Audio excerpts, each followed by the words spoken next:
Yes, hello viewers. We thank you for always watching and we thank you for always listening. Brighton Mtajeshi is my name. This is the Legal Forum where we dive into the topics of law, the topics that concerning law, basically in law school. So today the topic of emphasis, it is going to be the introduction to evidence law 1. Now, when they talk about evidence, what comes into your mind? Now, evidence, basically, according to laymen, it is the certain information that is presented into court that is to prove or disprove a certain fact. But in a legal meaning, in academic meaning, it is explained as all the legal acceptable mean used to prove or disprove a fact in issue before a court of law.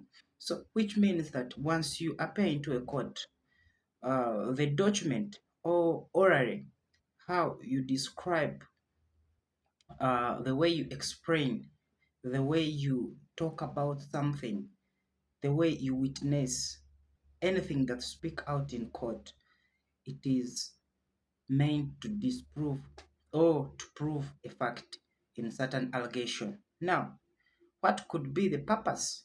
What could be the purpose of evidence in courts of law? So we see that the purpose of the law is to discover the truthfulness and to make sure that there is justice in courts of law. Because now this is where you find some things happens in different areas, but when they reach in court, the role of the court is to make sure that they discover those hidden truthfulness and they find or they administer what we call justice. So a good example is like if a thief comes out and steal a phone, a witness who comes and say, I saw a thief stealing, or I saw a thief doing this, that is oral evidence that is uttered out in court.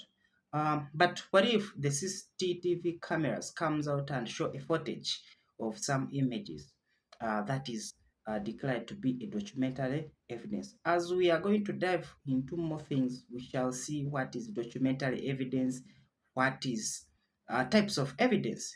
Here say there are very many. So as I can give you now a little bit explanation types of evidence.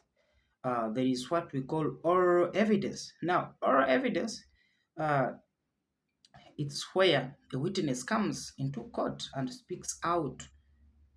I saw him doing this. That is speaking it orally. Documentary evidence, it is where you find, as we have said, you bring out documents in court that explaining, that gives certain facts in the same way.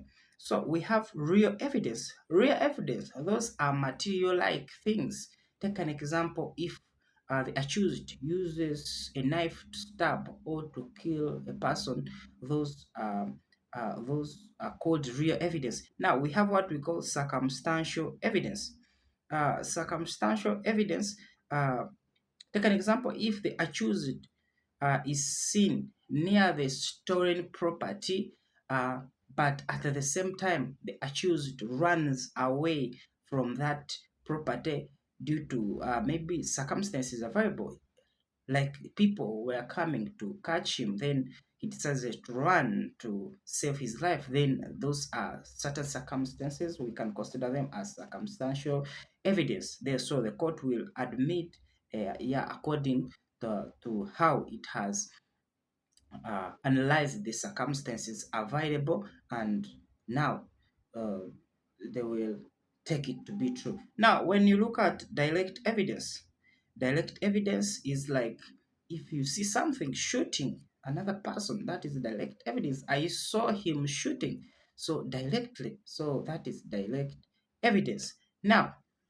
we have hearsay evidence. Hearsay evidence is basically known when you find a certain person. speaks out something and you go and tell. Take an example when I'm taken to court and I say, I heard him.